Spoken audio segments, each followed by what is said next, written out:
Q-switch laser মেশটার জন্য সচরাচর use করা হয়। কিন্তু অনেকেরই কোয়েশ্চেন থাকে যে কিউ-সুইচ লেজারটা কিভাবে কাজ করে? কিউ-সুইচ লেজার আপনার যে মেশটা বা যেকোনো ধরনের কালো দাগ সেখানে যখন এপ্লাই করা হয় তখন হচ্ছে পিগমেন্ট অর্থাৎ যে দাগটা আছে সেটা ভেঙে বডির যে ন্যাচারাল প্রসেস সেভাবে বের হয়ে যায়। এটা কিন্তু একদম হার্মলেস। এটার সাথে যদি আপনি কম্বাইন করেন কেমিক্যাল পিল অথবা মেসোথেরাপি তাহলে কিন্তু বেটার রেজাল্ট পাওয়া যায়।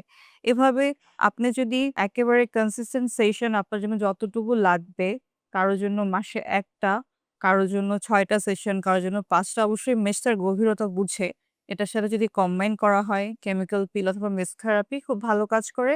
হ্যাঁ, এটা ঠিক যে আপনার চোখের নিচের কালো দাগের জন্য যে ধরনের আপনার কালের জন্য, ঠোঁটের জন্য একরকম হবে না। একেকটা এরিয়াতে একেক ধরনের ফ্রিকোয়েন্সি আর এনার্জি ইউজ করা হবে কিউ-সুইচ লেজারে।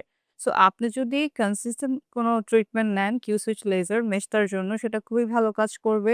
আপনার স্কিনের গ্লো বাড়বে, আপনার চোখের নিচের কালো দাগ, মেশটা ইভেন যাদের ঠোঁটের পিগমেন্টেশন নিয়ে অনেক প্রবলেম আছে সেটার ক্ষেত্রে অনেক ভালো কাজ করে।